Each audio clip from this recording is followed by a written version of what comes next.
Jsem Petr Kácel, nacházíme se ve Finsku na řece Merikarvia.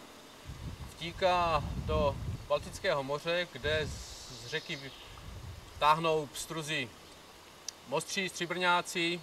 Jinak je tady bohatá osádka pstruhů duhových. Sem tam nějaký siven a pstruh potoční, bohužel v menší míře. Na tomto místě bych já konkrétně doporučil wobbler Siek.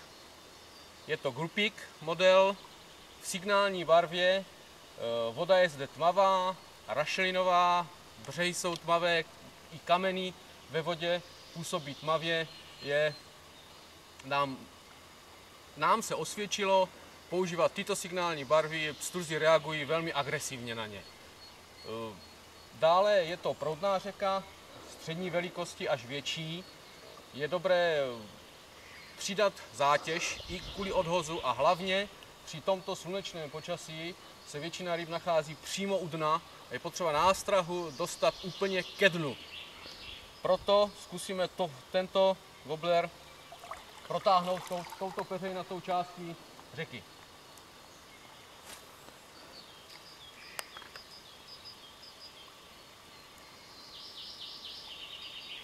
Prvním silnějším zatažením je dobré dostat wobbler ke dnu a potom při zastavování a šikmém protažení přes celý tok řeky protahovat metr po metru směrem dolů, aby ryba měla čas zareagovat a po případě wobbler sebrat.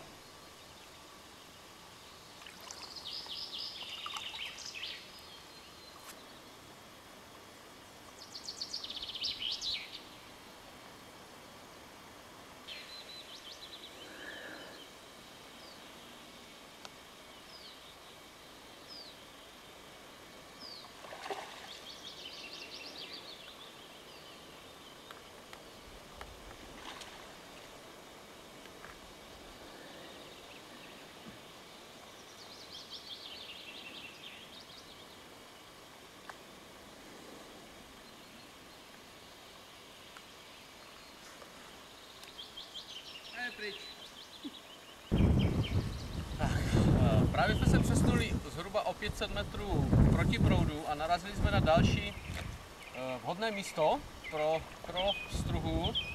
Vzhledem k tomu, že pořád svítí slunce, musíme je hledat v hloubce a k tomu se hodí další, jeden z wobblerů. Předtím to byl Siek, teďka zkusíme Kácela. Je to Alex v takové papouškové barvě, která tady opravdu funguje. Takže jdeme na to.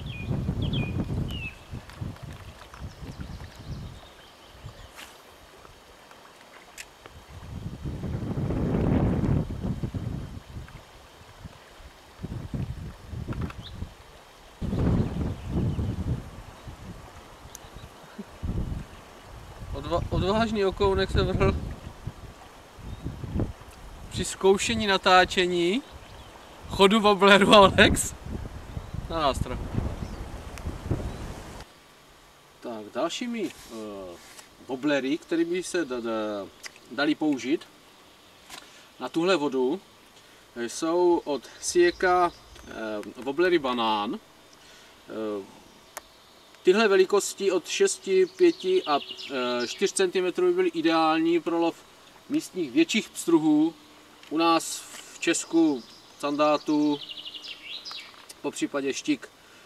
Pracovní hloubka je kolem 1,5 m, což je ideální pro tyhle podmínky, je stabilní a agresivní.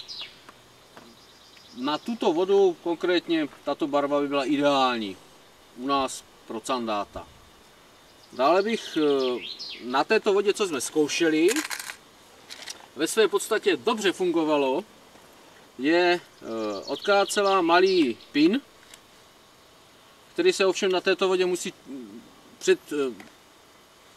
musí zatížit znatelně, aby se dostal do hloubky, která je tady požadovaná na krátké vzdálenosti. Ta barva je pro lov pstruhů duhových tady velmi účinná.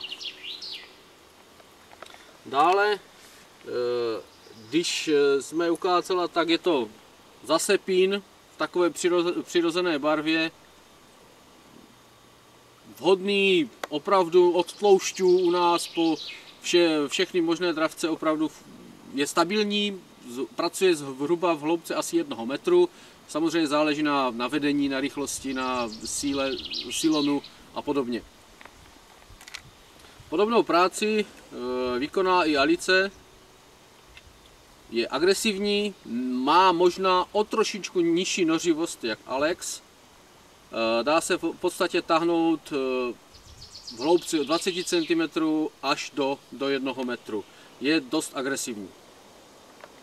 Dále od Sieca bych rád doporučil štíhlý tvar tělíčka tohoto wobbleru, jmenuje se Ablet. Vyrábí se ve 3 velikostech 4, 5, 6 cm. Sklon lopatky už napovídá tomu, že půjde do hloubky.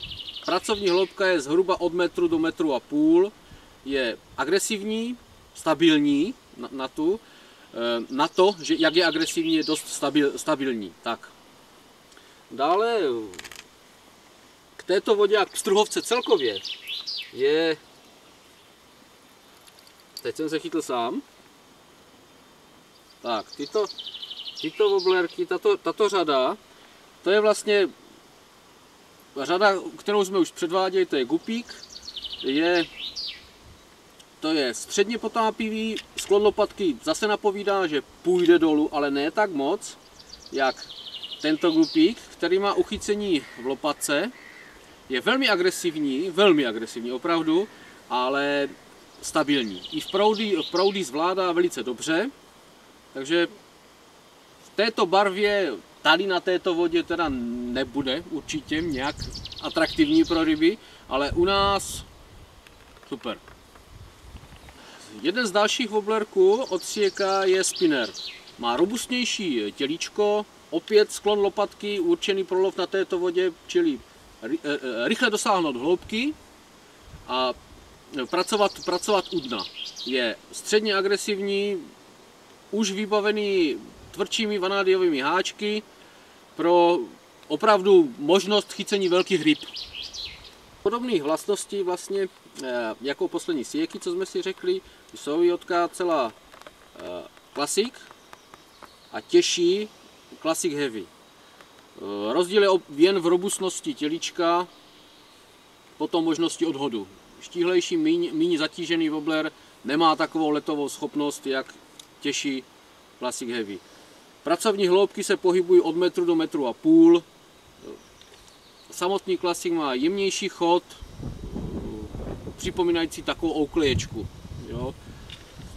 Classic Heavy je agresivní, opravdu jde do dna a agresivně, tloušťová záležitost. Těžší kalibr, který se ještě dá použít zde na této vodě, tak jsou wobblery Blick.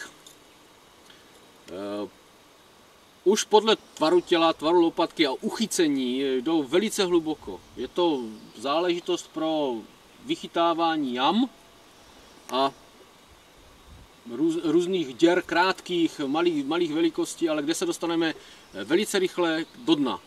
Tato barva už je vyloženě sandátová, její rozměr je veliký. Jedině na této řece by se na ně dali chytat mořští pstruzi, který sem vytahují, ale na které teď není sezóna. Tato velikost je dobře použitelná i teď tady u nás. Standard, tloušť, taková univerzální nástraha. Dále z těch větších, už víceméně poslední, které zde představíme, je takzvaný Bass.